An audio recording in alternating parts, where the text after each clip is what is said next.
الحمد لله الذي هدانا لهذا وما كنا لنهتدي لولا أن هدانا الله والصلاة والسلام على أشرف الأنبياء والمرسلين وعلى آله وصحبه أجمعين. رب اشرح لي صدري ويسر لي أمري واحلل عقدة من لساني يفقهوا قولي. سبحانك لا علم لنا إلا ما علمتنا إنك أنت العليم الحكيم ولا حول ولا قوة إلا بالله العلي العظيم. أما بعد. Yang dimuliakan pengurusi majlis dan pemilik kota raja, panggil Ustaz Al-Hanisa, warga-warga kota raja, terusnya tuan-tuan, puan-puan, hadirin, hadirat, muslimin, muslimat yang dirahmati Allah sekalian. Alhamdulillah. Syukur kita kepada Allah Subhanahu wa Ta'ala karena pada pagi ini Allah izinkan kita untuk memulakan kehidupan dengan hadir dalam majlis yang paling mulia, yaitu majlis ilmu. Mudah-mudahan dengan iltizam kita menjalankan Islam itu dengan sebaik-baik mungkin, kita menjadi orang yang bertakwa dan dapat jaminan dari Allah di dunia dan juga di akhirat. Lebih-lebih lagi kita sekarang sedang berada di bulan yang mulia juga, yaitu bulan Zulhijjah. Hujung tahun, tak lama lagi kita akan menyambut hari raya Idul Adha. Minggu lagi deh. Bulan Zulhijjah ini awalnya hendaklah kita isi dengan berbagai-bagai aktiviti keagamaan. Yang paling mudah, yang paling senang kita lakukan, kita berpuasa. Kalau boleh 9 hari itu kita puasa terus ya. Yang pertama, kedua, ketiga, keempat, kelima, keenam, ketujuh, ke-8, ke-9, ke-10 itu pun dikira puasa. Kalau kita tak melakukan perkara-perkara yang membatalnya sebelum kita pergi sembahyang sunat hari Ramadan, dapat pahala puasa juga. Kalau kita tak boleh 9 hari, paling komannya sehari. Kalau nak buat sehari, buat hari Arafah bagi kita yang tidak mengerjakan haji, iaitu boleh 9 bulan Zulhijjah. Lagi elok 2 hari, 8 dan 9 Zulhijjah, dipanggil hari Tarawiyah dan juga hari Arafah. Puasa kita. Dan pada 10 bulan tu kita berkorban. Ya, naklah berkorban kita ni. Hukumnya sunat muakkadah. Sunat muakkadah tu sunat yang sangat-sangat dituntut. Allah menggalakkan. Kata Allah, "Fasholli li rabbika wanhar." Maka dirikanlah kamu akan sembahyang dan tumpahkan darah hatinya sembelih bang. Karena barang siapa berkorban, dia ada kenderaan nanti daripada kubur kepada mahsyar. Kalau unta lah kenderaannya. Kalau kobra lah kenderaannya. Kalau lembu lah kenderaannya. Kalau kebas lah kenderaannya. Kalau kambing lah kenderaannya. Ikut mazhab kita Syafi'i. Walaupun ada mazhab yang mengatakan ayam pun boleh. Tapi itu aja binatang yang dibeli kita berkorban. Unta, kobra, lembu, kebas, kambing dan kambing geri-geri. Ayam tak masuk ya. Jadi mudah-mudahan kita berkorban. Ada kenderaan kita nanti. Kerana ada orang berjalan dari kubur kepada mahsyar, kadang-kadang ada orang yang berjalan kaki. Ada kenderaan yang kaki ya. Ada orang yang merangkak, ada orang ngesut, Malahan ada orang berjalan atas kepala. Kepalanya ke bawah, kakinya ke atas. Terkejut Aisyah namanya. Macam mana ya Rasulullah? Jalan atas kepala, tak masuk akal. Jawab Nabi, jangan kamu bayangkan di dunia. Di dunia ini memang tak masuk akal. Tapi di akhirat semua boleh Allah lakukan dengan kehendaknya. Rokok-rokoknya di dunia pun ada orang kepalanya ke bawah, kakinya ke atas. Ada satu jenis tarian, kepalanya ke bawah, kakinya ke atas. Apa nama tarian tu? Break dance. Nah, ataupun hip hop. Di dunia ada. Nah, esok di kubur tu macam itulah. Nak jalan daripada kubur kepada masa. Ada kenderaan. Jangan bayangkan kubur dunia ni sampai siur naiknya melumpur je. Ini canggihnya kubur. Lebih canggih dari kuda Lone Ranger lagi tau. Itu yang patut kita lakukan di bulan Zulhijjah. Kerana di penghujung tahun. Lepas tu masuk bulan Muharram. Kita menyambut pada tahun baru yang lain pula ya. Tahun baru. Dan sampai 10 Muharram tu kita menyambut pada hari Ashura namanya. Hari Ashura. Banyak peristiwa-peristiwa besar yang berlaku pada hari Ashura.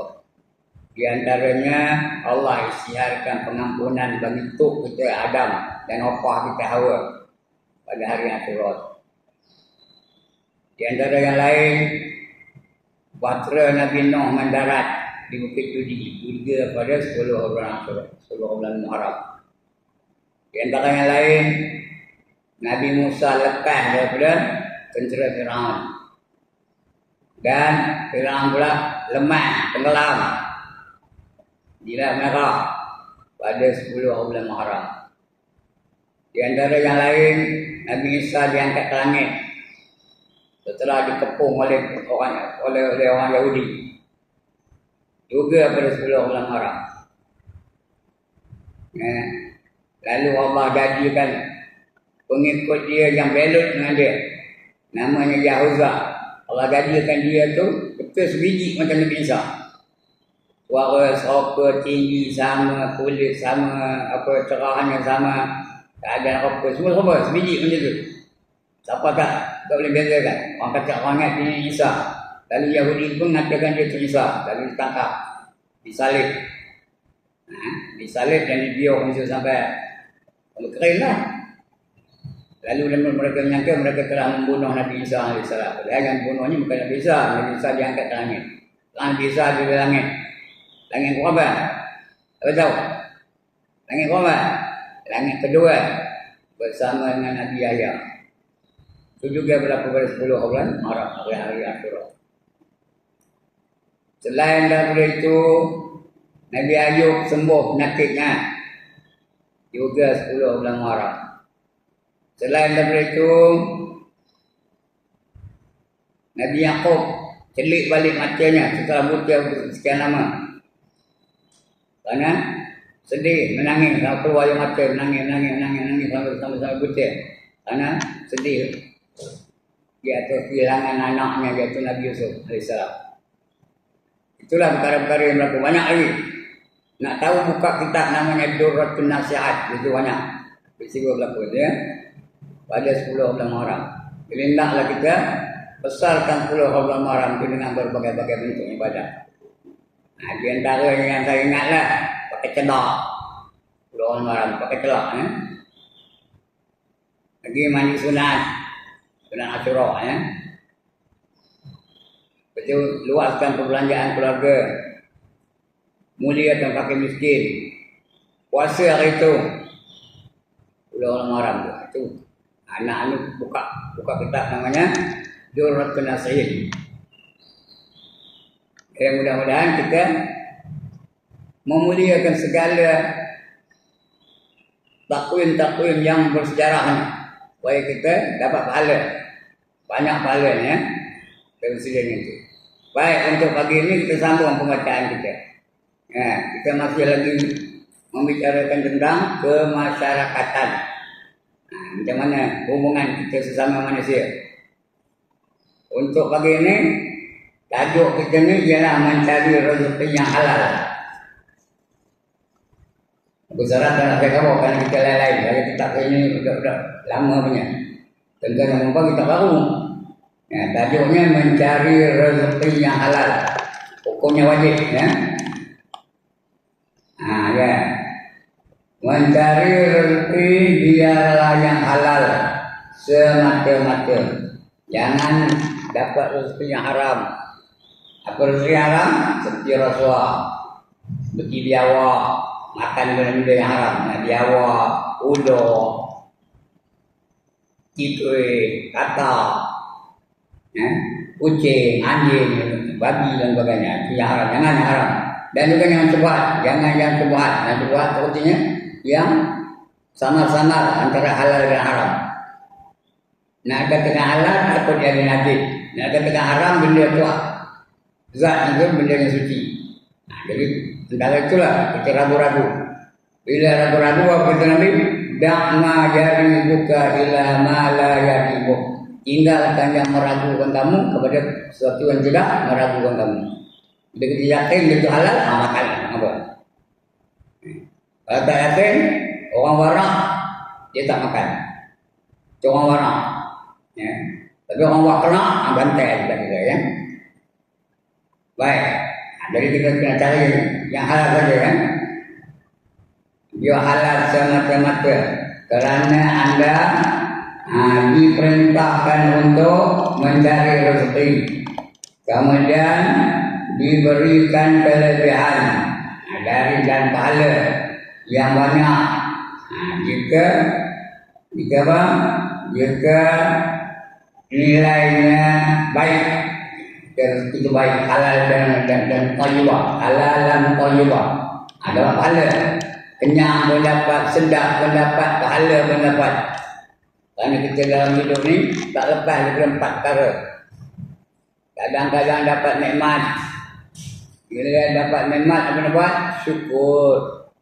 Nikmat pun dapat, pahala pun dapat. Kadang-kadang dapat kecelakaan, dapat kemalangan, dapat musibah. Bila dapat musibah apa nak buat? Sabar. Musibah itu tak berlaku juga. Tapi kalau kita sabar, Allah imbangkan kesabaran itu. Pahala sabar itu besar pahalanya. Allah imbangkan. Dalam musibah yang menimpa kita itu, kalau kita sabar, diimbangkan dengan pahala yang besar. Karena Allah janji itu. Innama yuwaffas sabirun ajrahum bighairi hisab. Yang kedua, bila ada musibah, sabar. Yang ketiga, kita hendaklah redha dengan ketentuan Allah Ta'ala. Itu namanya qadar, takdir. Allah dah jadikan saya ni saya. Allah dah jadikan tuan-tuan dan perempuan ni tuan-tuan dan perempuan. Redha dengan ketentuan. Apa yang Allah tentu kepada kita, redha. Redha tu punya hati, tak ada kusik lah. Tak ada sedih. Tak ada membantah. Suka dia apa yang Allah jadikan ke dia. Allah jadikan saya ni saya. Alhamdulillah. Mujur Allah nak jadikan saya ni saya. Allah boleh jadikan saya ni orang yang derhaka kepadanya. Allah boleh jadikan saya ni pengedar dada. Allah boleh jadikan saya ni penari joget. Allah boleh jadikan saya ni perompak, penyamun dan sebagainya. Tapi Allah tak jadikan saya ni saya. Allah tak jadikan saya seperti yang tadi lah. Tapi dijadikan saya ni manusia biasa. Boleh semayang, boleh puasa, boleh zakat, boleh ngajar dan sebagainya. Alhamdulillah. Redha dengan ketentuan Allah. Bila dengan takdir Allah redha. Yang ketiga, yang keempat, kadang-kadang kita tak lepas dari maksiat.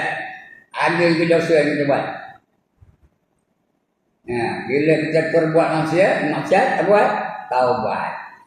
Jadi 4 perkara yang berlaku pada diri kita dalam hidup ini, ada 4 penyelesaian. Yang pertama, dapat nikmat, syukur. Yang kedua, dapat musibah, sabar. Yang ketiga, kita redha dengan ketentuan Allah Ta'ala, dengan takdir yang ditentukan oleh Allah Ta'ala. Redha. Mujurlah Allah jadikan saya ni ustaz. Walaupun saya tak ada pendidikan formal secara rasmi. Tapi saya cikgu je. Tapi Allah izinkan, Allah lorongkan saya jadi ustaz. Boleh ngajar. Boleh ngajar sana kemari tu. Padahal saya cikgu je. Itu ketentuan dari Allah. Bukan dia kita rancang-rancang, bukan saya rancang daripada mula-mula dulu nak jadi ustaz kan. Tapi dia ketentuan Allah itu. Redha dengan ketentuan Allah. Kenapa? Apa kata Allah dalam hadis kursi? Siapa tidak redha dengan takdir aku, tidak syukur dengan nikmat aku, tidak sabar di atas musibah yang aku datangkan padanya, kamu carilah bumi yang lain daripada bumi aku ni. Ada tu bumi yang lain daripada bumi Allah. Carilah mana-mana dalam dunia ni. Ada bumi lain daripada bumi Allah? Tak ada. Yang ada hanya bumi Allah saja. Dan kamu carilah Tuhan yang lain yang serupa dengan tu. Ada Tuhan yang serupa dengan Allah. Yang sifatnya mendengar, sentiasa melihat, sentiasa mengetahui, sentiasa berkuasa dan sebagainya. Ada? Kalau tak ada, kena redha dengan ketentuan Allah Ta'ala. Kena sabar di atas segala musibah-musibah yang Allah lakukan. Dan kena syukur dengan nikmat Allah Ta'ala. Ya? Ada yang keempat tadi, kalau kita melakukan maksiat, kadang-kadang terbuat, bukan saja nak buat, terbuat maksiat. Taubat. Kerana itu merupakan perintah Allah Ta'ala. Allah suruh kita taubat. Kerana kita ni manusia yang sentiasa berdosa. Tak ada manusia yang tak berdosa, kata Nabi. Nabi apa tu? Ma min adamiyyin illa walahu dzunub, kata Nabi. Tidak ada anak Adam mereka bagi mereka itu adalah dosa-dosa. Berbagai-bagai dosa kita lakukan. Dosa besar, dosa kecil, dosa zahir, dosa batin. Dosa sedar, dosa tak sedar, dosa tahu, dosa tak tahu, dosa sengaja, dosa tak sengaja. Semua dosa belaka. Tak ada manusia yang lepas dari dosa. Cuma Allah jadikan ada manusia-manusia yang dipelihara dari dosa, iaitu rasul-rasul. Tapi rasul-rasul kan tak ada buat salah, dia buat salah juga. Nabi Adam dia buat salah. Nabi Musa dia buat salah. Ya, semua manusia yang melakukan kesalahan. Cuma mereka itu dianggap tidak berdosa. Macam tok kata Nabi Adam. Ya, Allah kata jangan kamu hampirkan diri kamu dengan pokok ini. Wala taqraba hadhihi syajara fatakuna minaz zalimin. Jangan kedua kamu tu hampir dengan pokok ini, maka jadilah kedua kamu tu orang-orang yang zalim. Tapi kedua-duanya bukan saja hampir, bukan saja dekat, makan buah yang dilarang itu. Ya. Jadi mereka menganggap diri mereka itu berdosa. Nabi Adam menganggap diri dia berdosa, walaupun Allah kata dia tak berdosa. Allah tak kata dia sebagai orang yang berdosa. Tapi mereka merasakan diri mereka itu berdosa, walaupun mereka terpelihara dari dosa. Itu kan Nabi Musa. Ditumbuknya satu tentera dari bangsa kecil tu, mati sekali tumbuk. Tumbuk sulung mati. Jadi bunuh orang tu tidak salah tu. Tapi dia tidak dikira sebagai berdosa. Terpaksa lari dalam Mesir. Itu Nabi Musa. Betul bila kita nak minta syafaat, Nabi-Nabi lain semua tak boleh tolong. Nabi Adam tak boleh tolong, Nabi Nuh tak boleh tolong, Nabi Ibrahim tak boleh tolong, Nabi Musa tak boleh tolong, Nabi Isa tak boleh tolong. Apa?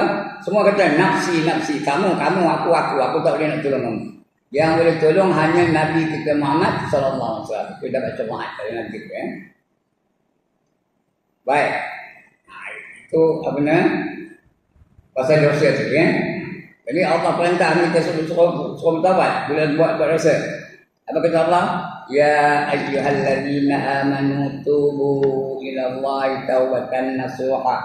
Asa rabbukum an yukaffira ankum sayyi'atikum wa yudkhilakum jannatin tajri min tahtiha al-anhar. Yauma la yukhzillahu an-nabiyya walladzina amanu ma'ah nuruhum yas'a baina aydihim wa bi'aymanihim yaquluna rabbana atmim lana nurana waghfir lana innaka 'ala kulli syai'in qadir. Panjang ayat surah Tahrim. Wahai orang yang beriman,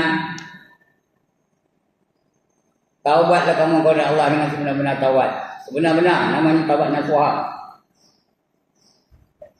Mudah-mudahan Tuhan kamu akan memaafkan segala kesalahan-kesalahan kamu dan memasukkan ke dalam kamu dalam surga-surga yang terdapat air yang air di bawahnya. Nah, di bawah surga terdayung. Pada hari yang tidak akan dihina Nabi kamu dan mereka-mereka yang sama dengannya. Dan mereka bila masuk surga percaya. Nuruhum yas'a baina aydihim wa bi'aymanihim. Cahaya di keliling mereka, depan, belakang, kiri, kanan, cahaya mereka. Lalu mereka berdoa, Rabbana atmim lana nurana. Ya Allah, sempurnakanlah cahaya kami ini. Nah, sempurnakanlah. Biar dia terang kita. Karena jalan ke surga tu cahaya. Jalan ke neraka gelap juga. Nah, orang yang bersama dengan Nabi itu dapat masuk surga, percaya kan? Nampak jalan kan? Kalau orang neraka, munafik, kafir, itu gelap saja. Nah, betul. Ya? Atmin lana nurana, waghfir lana, ampunkanlah dosa-dosa kami. Innaka ala kulli syai'in qadir. Sesungguhnya kamu di atas setiap satu itu amat berkuasa. Itu 4 perkara yang berlaku pada kita ya. Kena bertindak sewajarnya. Jadi kita mencari rezeki biar dihalal. Ya, mencari apa? Untuk mencari rezeki, kemudian diberikan kelebihan dan pahala yang banyak jika niatnya baik. Ya. Niat kena baik. Ya. Tuan-tuan dan puan-puan dalam hidup ni kalau nak jadikan ibadah, apa saja jadi ibadah, mesti ada 5 syarat. 5 syarat baru boleh jadi ibadah. Apa saja? Makan jadi ibadah, bertani jadi ibadah, berikan jadi ibadah, belajar jadi ibadah. Lagi apa? Memburu binatang jadi ibadah, berniaga jadi ibadah dengan 5 syarat. Yang pertama, niat mesti betul. Niat yang betul. Karena apa saja yang berlaku bergantung pada niat. Innamal a'malu binniyat. Yang kedua, benda yang kita lakukan itu mesti sah dari sisi syarak. Yang kita buat tu mesti benda yang dibenarkan oleh syarak. Kalau menjaga apa? Jaga beras, betul tu, sah. Jaga tepung, betul. Jaga apa lagi? Jaga gula, betul. Lagi jaga apa? Jaga gandum, betul. Sah tu Jangan jaga benda-benda yang haram. Jangan jaga nombor ekor. Tak ada ibadah. Jangan menjaga rokok. Kerana rokok apa pokoknya? Tuan-tuan dan puan, merokok apa pokoknya? Haram. Tak pernah nyebut ya? Ada di antara keluarga yang merokok. Tak pernah nyebut. Sekali lagi, apa hukum merokok? Haram. Rokok apa baru boleh berani hujan. Kerana dia haram. Nak tahu lebih banyak tanya, kenapa hukum tu merokok tu haram? Jadi rokok haram. Jangan jaga nombor ekor, jangan jaga toto. Jaga toto apa hukumnya? Jaga toto apa hukumnya? Harus tilam toto lah. Tapi kalau toto nombor apa tu haram hukumnya. Jadi yang kita buat tu mesti sah di sisi syarak. Yang ketiga, pelaksanaan yang mesti betul. Kalau menjaga ada akad jual beli, modalnya halal, keuntungannya halal, jangan ada riba dan sebagainya. Pelaksanaan yang mesti betul. Yang keempat, natijahnya, hasil daripada perbuatan kita tu. Itu namanya natijah. Hasil itu mesti kita salurkan di tempat yang betul. Niaga, untung. Udah untung apa buat? Udah untung apa buat? Bagi anak isteri, nafkahkan kepada anak isteri. Betul tu. Untung ada lagi lebih. Bagi kepada masjid-masjid, bagi kepada surau-surau. Untung bagi kepada pertubuhan yang mengembangkan Islam. Macam Kota Raja, macam Darul Ta'lim, mana-mana lah. Sekolah-sekolah agama dan sebagainya. Tu. Hasil itu atau natijah untuk disalurkan kepada tempat-tempat yang dibenarkan oleh syarak. Yang keempat, yang kelima, jangan meninggalkan benda-benda yang asal. Ya, jangan kerana menjaga anda tak semayang. Jangan kerana menjaga libat dengan rasuah. Jangan kerana menjaga tinggal puasa Ramadan. Jangan kerana menjaga bergaul bebas antara lelaki dan perempuan. Dan sebagainya. 5 syarat. Kalau ikut 5 syarat ni, jadi ibadah. Apa saja? Berkebun jadi ibadah. Berikan jadi ibadah. Berniaga jadi ibadah. Kenduri kenara jadi ibadah. Pengajian, majlis ilmu jadi ibadah. Whatever you do, jadi ibadah kalau kita ikut 5 syarat. Syarat tu mesti betul ya. Yang 5 tadi. Apa yang ni? 5 syarat ni. Yang pertama apa tadi? Niatnya mesti betul. Yang kedua apa? Ya. Benda yang kita buat tu sah di sisi syarak. Yang ketiga, pelaksanaannya mesti betul. Macam kita ngaji kita ni, pelaksanaan mesti betul. Perempuan duduk sebelah, lelaki duduk sebelah. Perempuan nutup aurat, lelaki pun nutup aurat juga. Sebelahnya lah. Jangan tanpa bawa antara lelaki dan perempuan. Itulah penting ya. Dan ilmu yang diajar itu mesti ilmu yang memberi manfaat. Ilmu memberi manfaat kita dah baca dah. Kitab Hidayatul Salikin dah tamat dah. Ada 6 tanda ilmu yang memberi manfaat. Yang pertama, lagi ada ilmunya, lagi dia takut kepada Allah Ta'ala. Yang kedua, dia gemar kepada akhirat. Lebih gemar kepada akhirat berbanding dengan dunia. Yang ketiga, dia kurang gemar kepada dunia berbanding dengan akhirat. Kalau ada pertemuan antara dunia dan akhirat, dia pilih akhirat, tak pilih dunia. Yang ketiga. Yang keempat, dia kenal kelemahan dirinya, kekurangan yang ada pada dirinya, kecederaan yang ada pada dirinya. Dia kenal diri dia. Kita kenal kelemahan orang. Kita tahu kelemahan Ustaz Zahan. Kita tahu kelemahan Ustaz-Ustaz yang ajar ni. Kita tahu kelemahan Ustaz Tamidi. Kita tahu kelemahan Ustaz Haji Ibrahim. Ya. Tahu kelemahan orang dengan diri tak tahu. Tapi kena ilmu yang bermanfaat dia kenal diri dia. Dia tahu diri itu orang. Ya. Banyak kecederaan, banyak kekurangannya. Itu yang bermanfaat yang keempat. Yang kelima, dia kenal tipu daya syaitan. Dia tahu macam mana syaitan cuba memperdaya kita daripada mengikuti pengajian dan sebagainya. Dia bawa berbagai-bagai senjata. Dia tahu tu, mula-mula dia bawanya apa? Dia bawanya celak. Syaitan dia bawa celak tau. Celak bawa hutang mana? Bawa hutang mati. Bila kena celak syaitan tau. Ngangguk aja dari depan ustaz tu. Ini pagi ni tak ada apa dulu. Ya, tak jaya syaitan. Bila tak jaya dia gagal tu dia balik kan? Dia balik kan? Dia peras kan? Dia give up kan? Tak, dia bawa senjata yang kedua. Apa dia bawanya?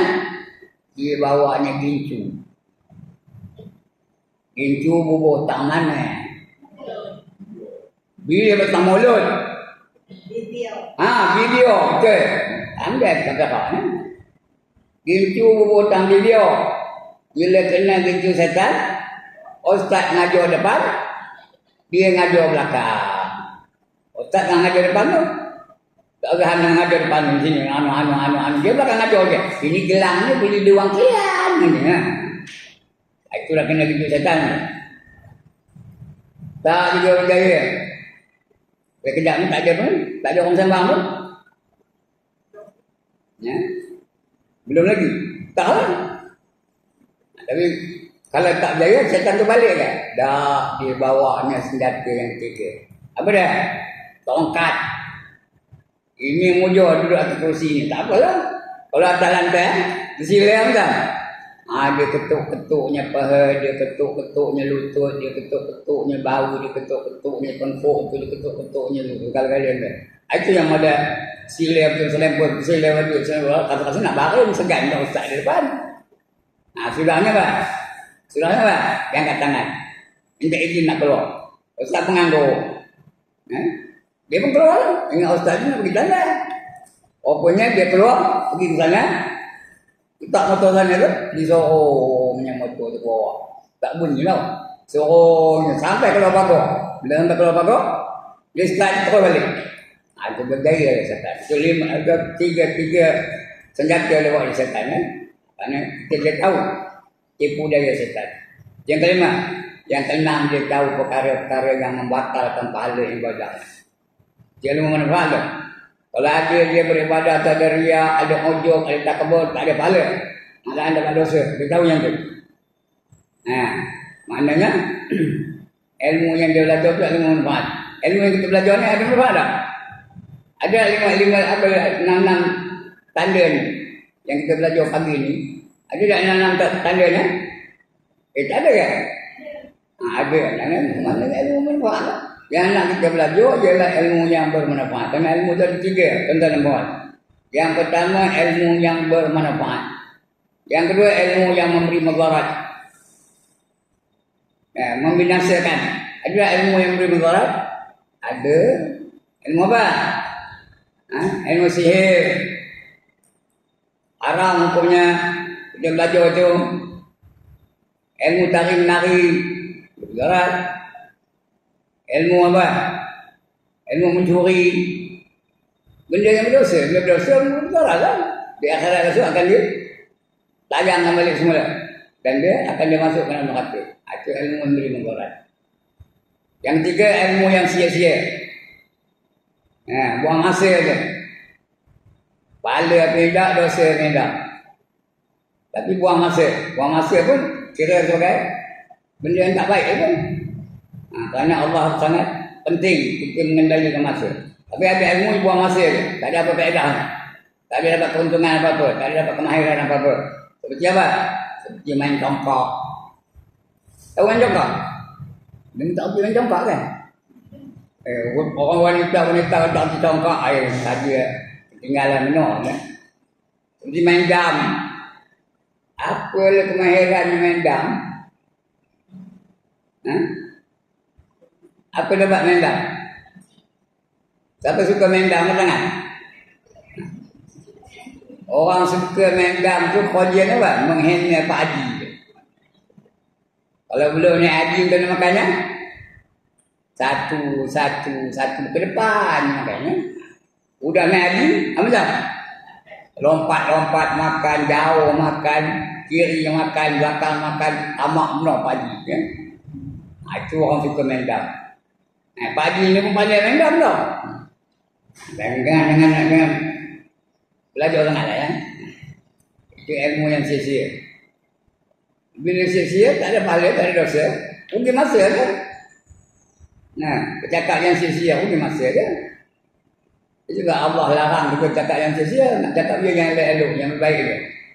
Kata Allah apa? Qad aflahal mu'minuna alladzina hum fi salatihim khashi'un walladzina hum 'anil lagwi mu'ridun. Beruntunglah orang yang beriman yang khusyuk dalam sembahyangnya, dan beruntung juga orang yang beriman yang memelihara lidahnya daripada berkata yang sia-sia. Yang sia-sia tak ada dosa, tak ada pahala, tapi sia-sia, buang masa. Itu apa ni? Ilmu yang memberi manfaat kan? Alright.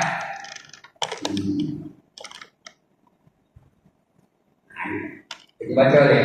Kemudian diberikan kelebihan dan pahala yang banyak. Jika niatnya baik. Sabda Rasulullah SAW, "Atyabu ma aqla rajulu min kasbi yamini." Sebaik-baik rezeki yang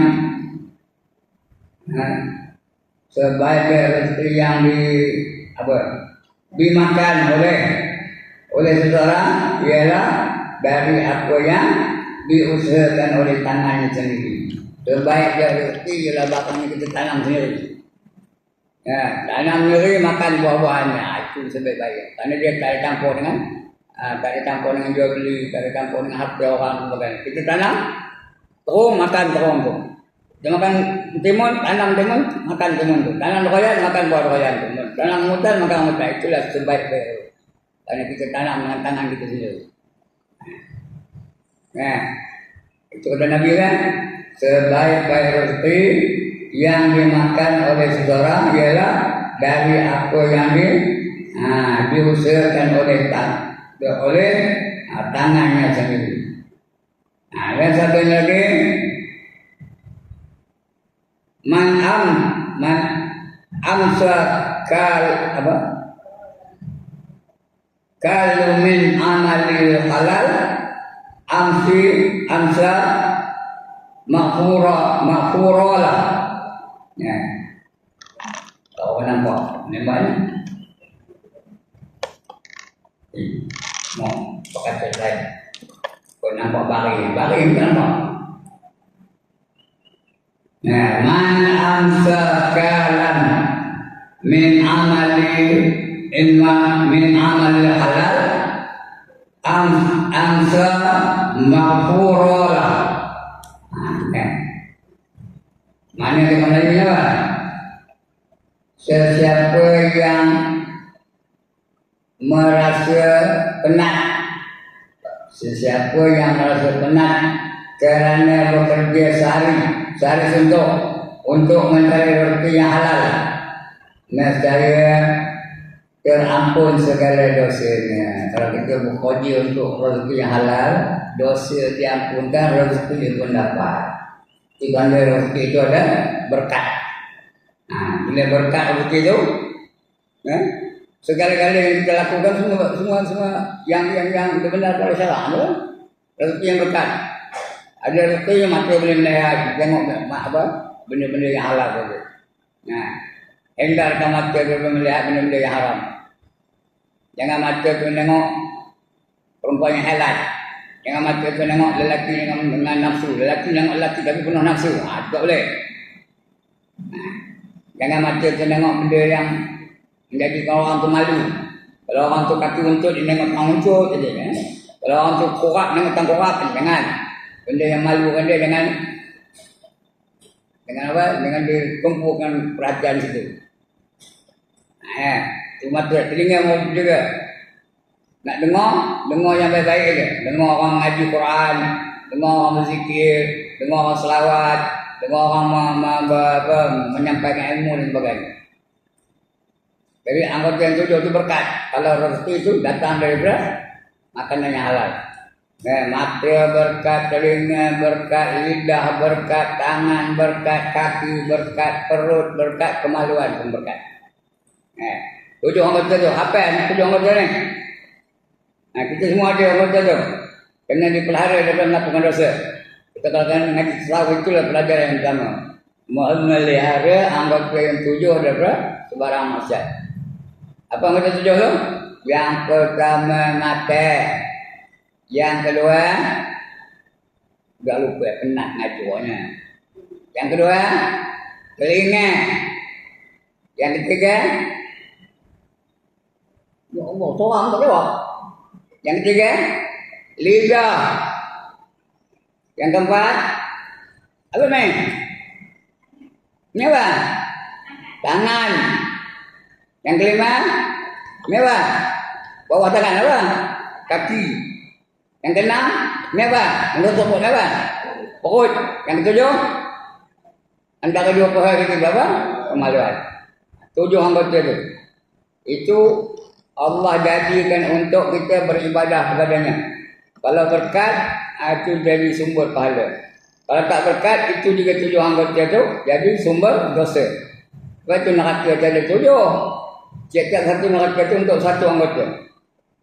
Dosa mata ada neraka lain, dosa telinga ada neraka lain, dosa lidah ada nerakanya, dosa tangan ada nerakanya, dosa kaki ada nerakanya, dosa perut ada nerakanya, dosa kemaluan ada nerakanya.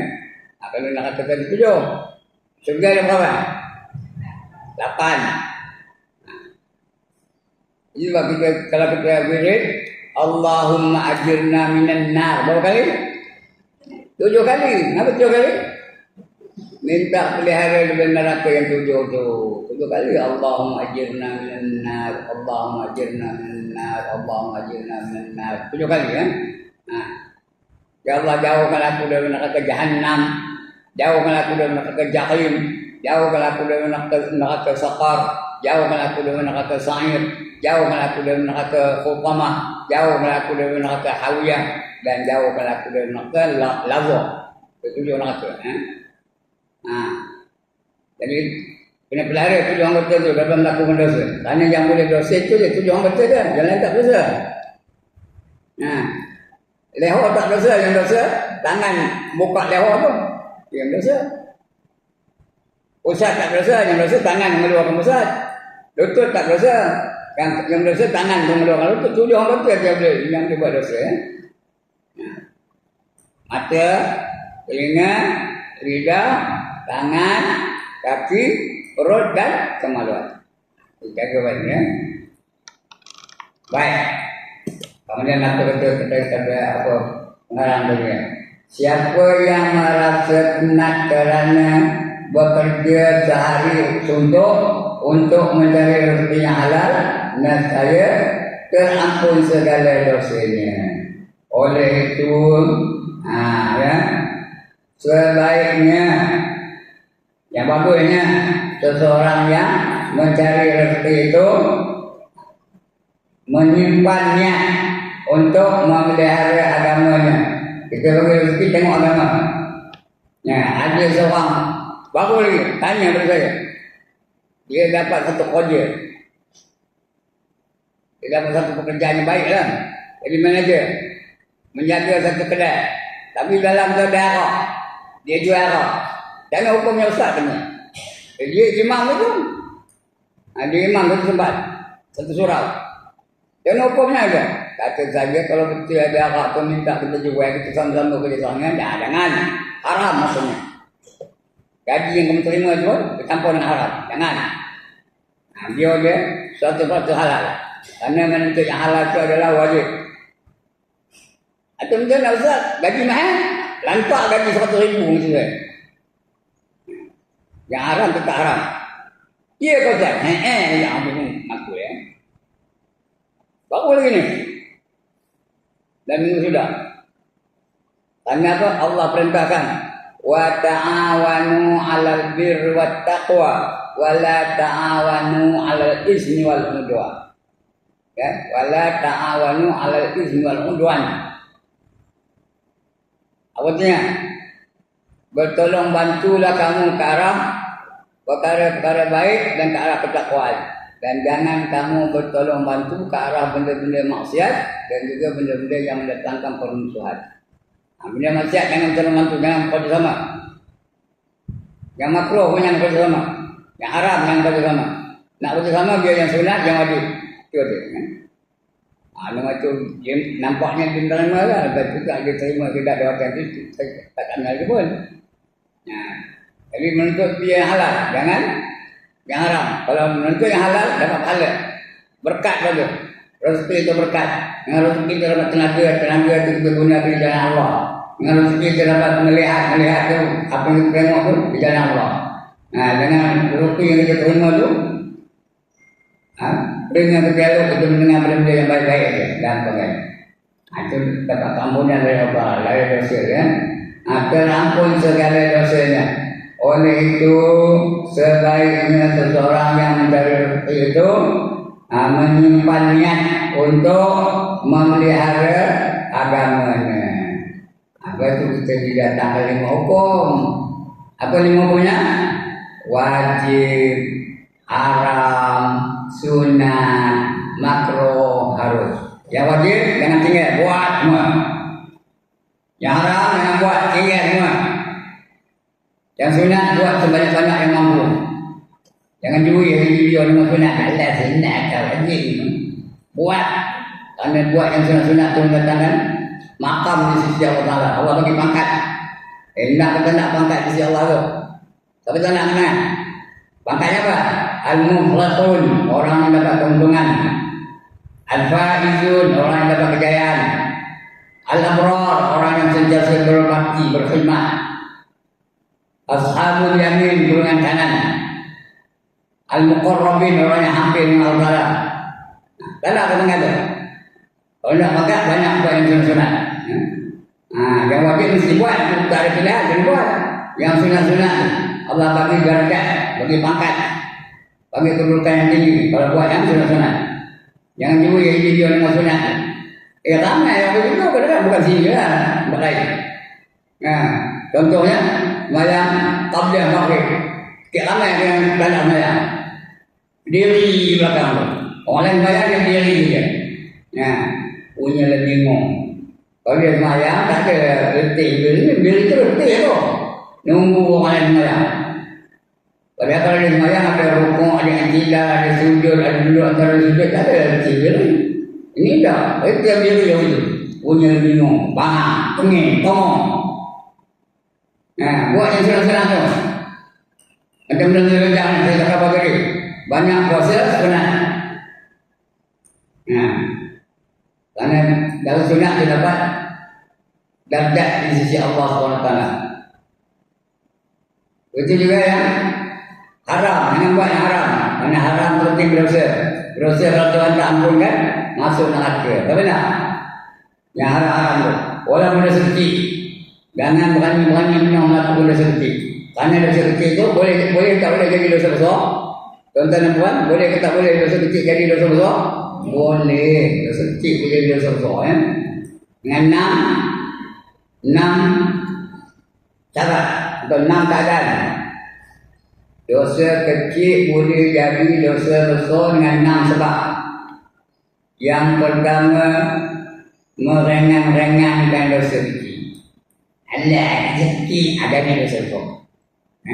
Memang dosa kecil pun, tapi dia mengenang-engangan. Jadi dosa besar. Allah rezeki aja, bukan dosa besar. Jadi dosa besar. Yang kedua,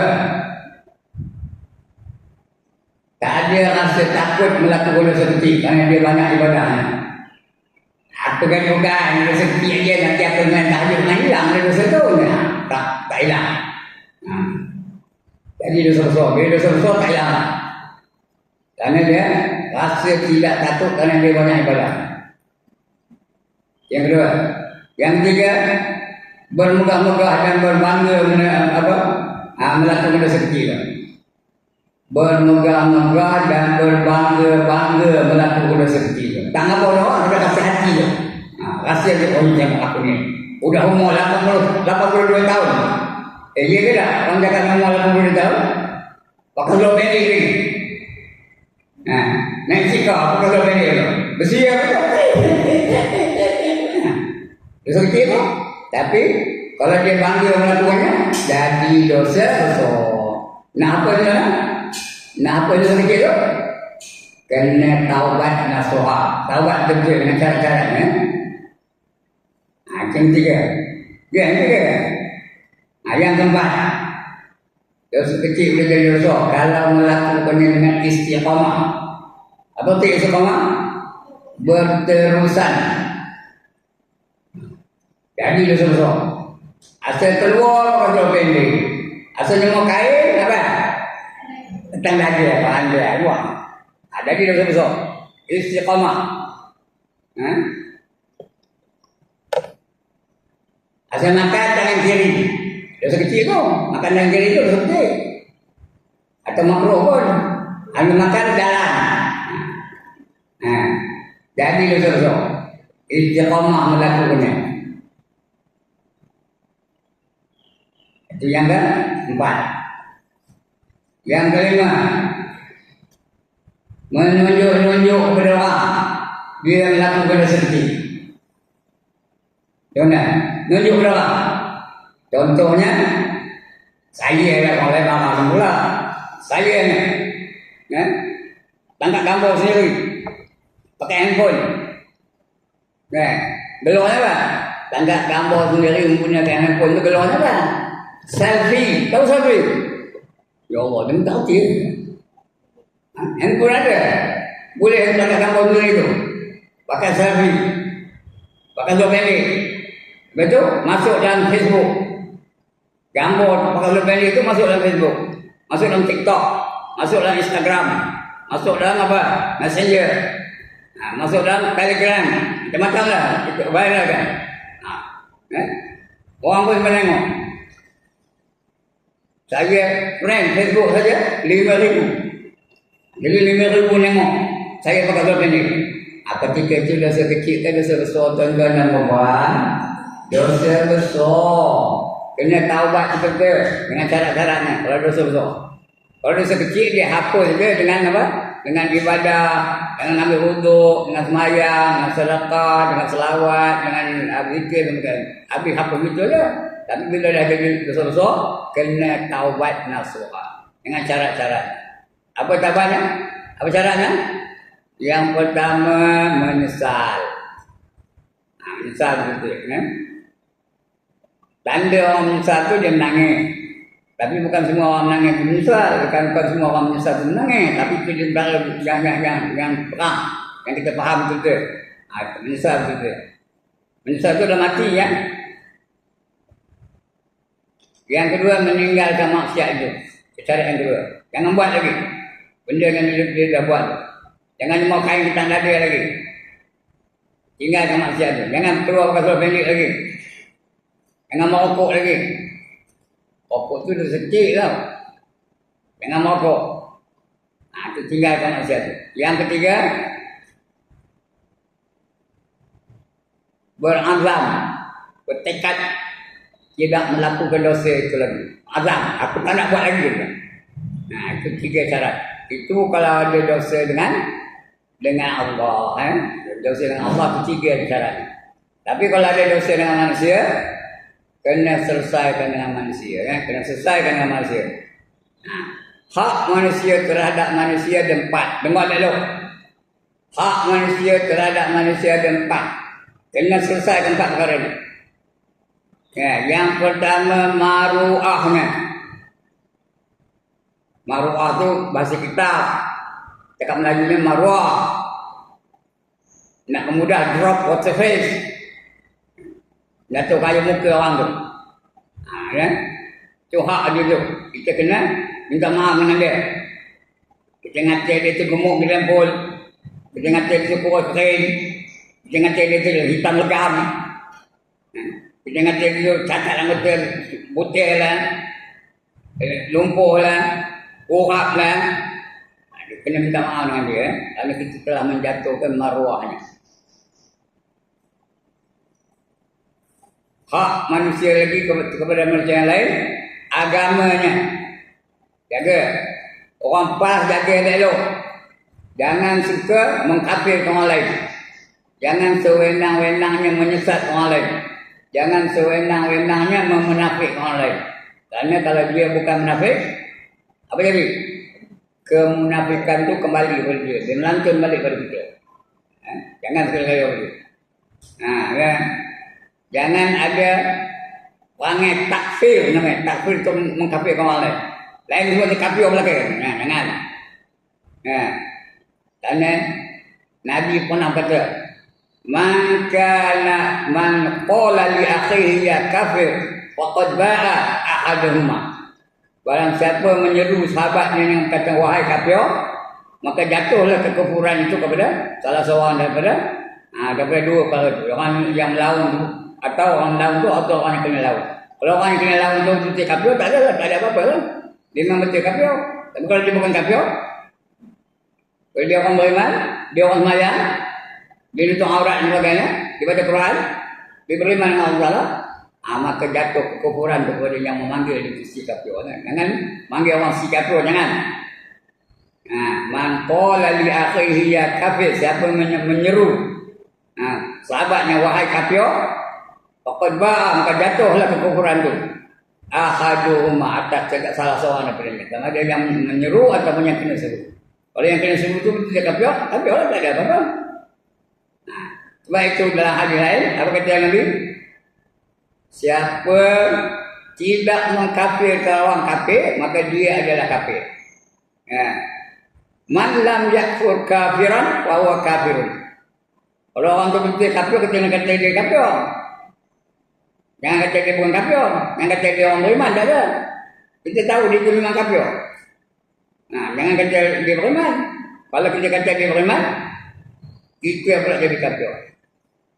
Yang tak boleh itu mengkafirkan orang beriman. Itu memang kafir. Man yakfur mu'minan Man yakfur mu'minan. Siapa mengkafirkan orang yang beriman, wa huwa kafirun. Dia adalah kafir. Jangan kafir ke orang beriman. Dia tampak itu orang beriman, semayang, itu orang sebagainya. Jangan kita, itu agama ni. Kena selesaikan. Yang pertama tadi marwah, yang kedua agama. Yang ketiga, hartanya. Kalau ada kita ambil dokojan dari apa? Dari raja ni ke, siapa tak tahu. Kalau dengan izin kata pasir, tak apalah. Ini tak saja. Nampak dokojan di jalan tu, ini tak lain, peluang pun. Ambil terus bawa balik. Dia makan, tadi tempat izin. Berdosa. Kena pulang kembali, bayar harganya. Dan minta halal. Kalau tak boleh bayar, minta halal. Itu harganya. Pada kedai runcit tak bayar umpamanya. Hutang kedai runcit tak ada bayar. Kena bayar balik. Kalau curi rambutan orang, kena minta halal dengannya. Yang ketiga. Yang keempat? Yang keempat apa? Keluarga ni. Empat keluarga ni. Yang pertama marwah, yang kedua agamanya, yang ketiga hartanya, yang keempat keluarga ni. Orang kita tampuk anak orang tu. Budak tu dah kecil kita tampuk, bang tu, berdamah pipi tu. Kita minta maaf atau minta halal daripada penjaga. Kalau tampuk balik, dah mali aku nampak anak kamu tu betang je kamu. Dia pun tampuk, tu apa kamu je? Bang kamu apa buat? Apa buat tentang kamu buat? Minta apa lagi lah? Maaf leh. Dongeng je, minta maaf leh. Tu apa kamu je? Nanti kamu dah. Dia pun pergi ke dapur. Aku ambil barang je. Dia pun keluar sama barang. Apa buat? Apa buat? Nampak barang tu berkilat je. Apa buat? Lari. Jangan tunggu ya. Itu keluarganya. Empat je. Jadi kenapa? Dosa kecil tu kalau ada sangkut dengan Allah Taala, kalau sangkut dengan Allah Taala senang, 3 jalan. Kalau tak ada sangkut dengan Allah Taala, tambah lagi 1, jadi 4. Kena selesaikan hak orang yang kita zalimi itu. Baik, tadi dosa kecil dan dosa besar tu. Yang pertama tadi apa? Tak habis dosa kecil tadi. Yang pertama meringan-ringankan dosa kecil. Yalah. Yang kedua, rasa tidak takut dengan dosa kecil kerana dia banyak ibadahnya. Yang ketiga, rasa megah melakukan dosa kecil. Rasa megah, tak apa orang dia rasa sendiri dia kata megah. Aku ni dah tua, tapi tengok sporting ni. Dah tua pakai seluar pendek lagi. Yang keempat, apa? Istiqamah. Berterusan melakukan dosa kecil. Yang kelima, bermegah-megah melakukan dosa kecil. Bukan nunjuk pada orang. Nunjuk pada orang lain melakukan dosa kecil. Buat selfie, gambar selfie, masuk dalam Facebook. Gambar pakai seluar pendek.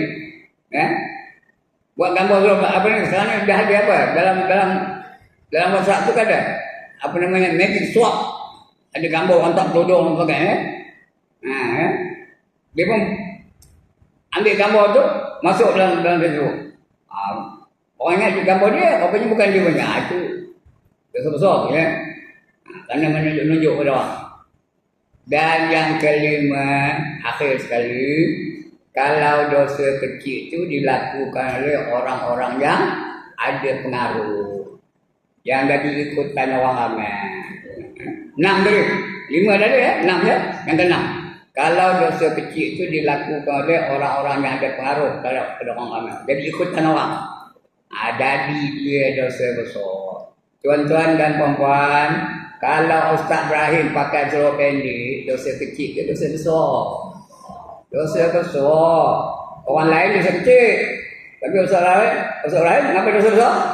Kerana dia jadi ikutan orang ramai. Dia ngajar sana kemari. Tak habis-habis ngajar adik-adik aja. Bila kita tanya orang, kenapa kamu pakai seluar pendek? Alah, Ustaz Ibrahim pakai seluar pendek, ada jadi ikutan. Jadi dosa besar. Kerja ke Ustaz Azhar pakai seluar pendek, tak? Dosa kecil ke dosa besar? Dosa besar. Kerja ke kalau isteri Ustaz Azhan. Simbi. Tak ada tudung. Dosa kecil ke dosa besar? Dosa besar. Kerana keluarga pun kena wajib menjaga apa? Menjaga syariat. Begitu juga isteri Ustaz Ibrahim. Bila tak ada cerita. Ya. Apa dia?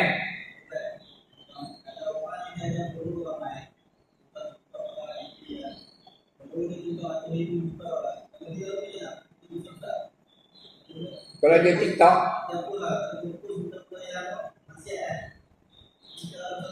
dia kuat sikit tak tengok. Lagi dia pekak.